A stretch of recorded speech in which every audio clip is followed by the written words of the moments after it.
Making of the Constitution. Demand for a Constituent Assembly. It was in 1934 that the idea of a Constituent Assembly for India was put forward for the first time by M.N. Roy, a pioneer of communist movement in India.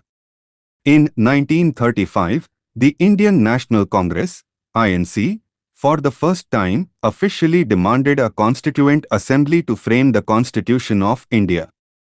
In 1938, Jawaharlal Nehru, on behalf of the INC, declared that the Constitution of Free India must be framed, without outside interference, by a Constituent Assembly elected on the basis of adult franchise. The demand was finally accepted in principle by the British government in what is known as the August Offer of 1940. In 1942, Sir Stafford Cripps, a member of the cabinet, came to India with a draft proposal of the British government on the framing of an independent constitution to be adopted after the World War II. The Cripps proposals were rejected by the Muslim League, which wanted India to be divided into two autonomous states with two separate constituent assemblies. Finally, a cabinet mission was sent to India. While it rejected the idea of two constituent assemblies, it put forth a scheme for the Constituent Assembly which more or less satisfied the Muslim League. Cabinet Mission Plan by Clement Attlee Government. Composition of the Constituent Assembly. The Constituent Assembly was constituted in November 1946 under the scheme formulated by the Cabinet Mission Plan. The features of the scheme were: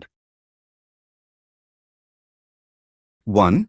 The total strength of the Constituent Assembly was to be 389. Of these, 296 seats were to be allotted to British India and 93 seats to the princely states.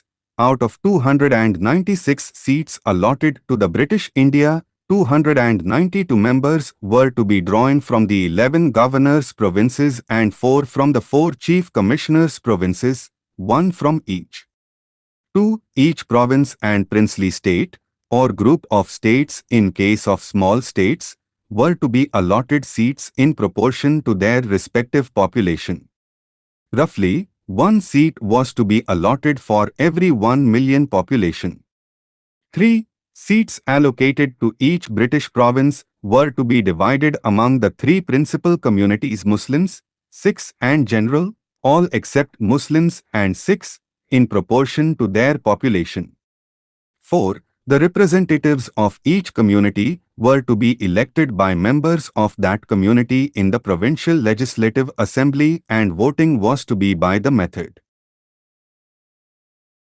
of proportional representation by means of single transferable vote. 5. The representatives of the princely states were to be nominated by the heads of the princely states. It is, thus, clear that the Constituent Assembly was to be a partly elected and party-nominated body. Moreover, the members were to be indirectly elected by the members of the provincial assemblies, who themselves were elected on a limited franchise. The elections to the Constituent Assembly, for 296 seats allotted to the British Indian provinces, were held in July to August 1946. The Indian National Congress won 208 seats, the Muslim League 73 seats, and the small groups and independents got the remaining 15 seats. However, the 93 seats allotted to the princely states were not filled as they decided to stay away from the Constituent Assembly. Although the Constituent Assembly was not directly elected by the people of India on the basis of adult franchise, the assembly comprised representatives of all sections of the Indian society: Hindus, Muslims, Sikhs, Parsis, Anglo-Indians, Indian Christians, SCs, STs, including women of all these sections. The assembly included all important personalities of India at that time, with the exception of Mahatma Gandhi. Working of the